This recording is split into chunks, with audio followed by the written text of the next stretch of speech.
രാവിലെ 10:15 മണിയോടെയാണ് Attingal municipal town service സഹകരണ ബാങ്കിൽ വടിവാളുമായി അക്രമി കടന്നു കയറിയത്. ബാങ്കിൽ ഓഡിറ്റിംഗ് ജോലിയിൽ വ്യാപൃതയായിരുന്ന അമ്പയുടെ കഴുത്തിൽ വാൾ വെച്ച ശേഷം അക്രമി ബാങ്കിലെ പണവും സ്വർണ്ണാഭരണങ്ങളും ആവശ്യപ്പെട്ടു. ബാങ്കിലെത്തിയവരും ജീവനക്കാരും നിലവിളിച്ചതോടെ നാട്ടുകാർ ഓടിക്കൂടി.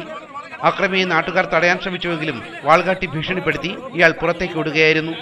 പിന്തുടർന്ന നാട്ടുകാർ ആറ്റിങ്ങൽ മാമം റോഡിൽ വെച്ച് അക്രമിയെ പിടികൂടി പോലീസിന് കൈമാറി. ആറ്റിങ്ങൽ ഊരുപൊയ്ക സ്വദേശി അരുൺകുമാറാണ് പിടിയിലായത്. വിദേശത്ത് ഓയിൽ കമ്പനിയിൽ ജോലി ചെയ്തു വന്നിരുന്ന അരുൺകുമാർ നാട്ടിലെത്തിയിട്ട് 6 മാസത്തോളമായി.